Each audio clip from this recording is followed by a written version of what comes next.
Приветствую вас, ласточки! С вами снова Алла Касаткина, проект «Ладная я», ссылка на сайт вот. А мы сегодня будем говорить об одной из любимых уловок манипулятора, на которую чаще всего, к сожалению, ведутся женщины, это раскачивание на эмоции. Я сейчас объясню, почему мы так уязвимы, объясню, почему манипулятор так любит действовать. Кстати, этой уловкой злоупотребляют как мужчины, так и женщины-манипуляторы. Поэтому полового признака у манипулятора в этой ситуации нет. Смотрите, я сейчас буду рассказывать, в каких ситуациях, как это выглядит, а вы узнавайте себя или тех, с кем вы общаетесь, ну и делайте выводы. Почему я об этом рассказываю? Я психолог. Если мы не знакомы, меня зовут Алла Касаткина. Проект «Ладная я», напоминаю, ссылка на сайт вот. Подарок для вас есть в описании видео. Кнопка красная под видео. Жмем. Подписываемся на канал. Лайки, комментарии. Очень любит YouTube. Я их тоже очень люблю. Ну и ваши комментарии подсказывают мне, насколько актуальна тема. Итак, эмоции. Эмоции. Почему нас качают на эмоции? Во-первых, как это выглядит, да? Вас испугали. Вернее, вам что-то сказали, а вы сразу так... Или вас раскачали в позитивную сторону. У вас такая радость, эйфория, боже мой. Ну, наконец-то вы предвкушаете, я что-то получу, я так давно этого хотела. Или я считала, что я этого заслуживаю, а мне так долго этого не давали. Ну вот сейчас, вот прям вот я выиграла вот в самой большой лотерее самый большой выигрыш.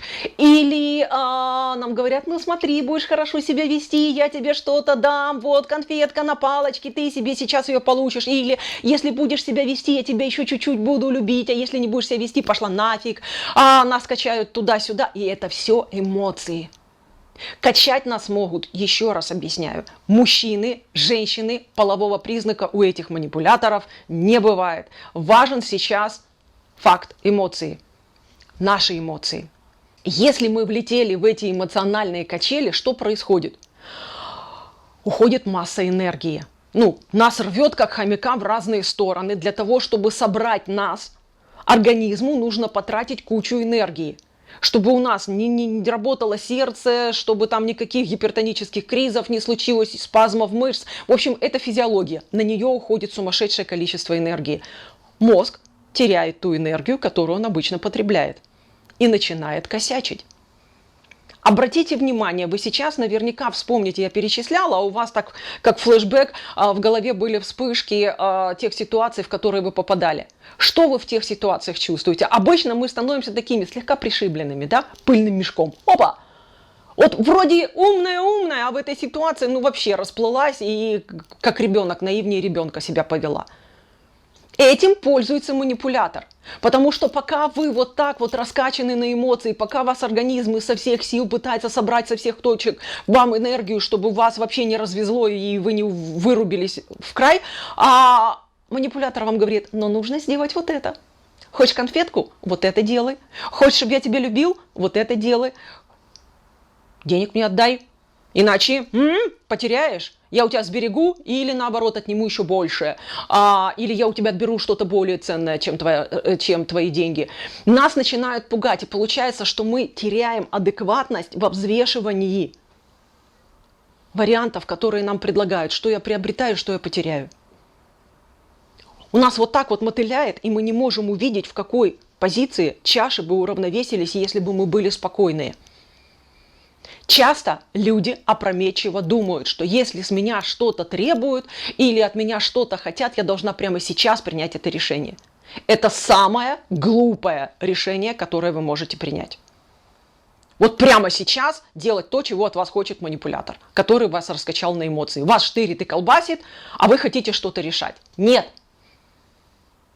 В этой ситуации нужно взять паузу. Нужно взять паузу. Вы мне сейчас скажете, Алла, и как это будет выглядеть? Да элементарно. Ох! В туалет приспичила, побежала. Или, ребята, мне срочно надо позвонить, извините, я должна. Вот, если не позвоню, у меня будут проблемы. Или, ой, что-то у меня в боку закололо, принеси там таблеточку. Повод любой. Вам важна перебивка состояний.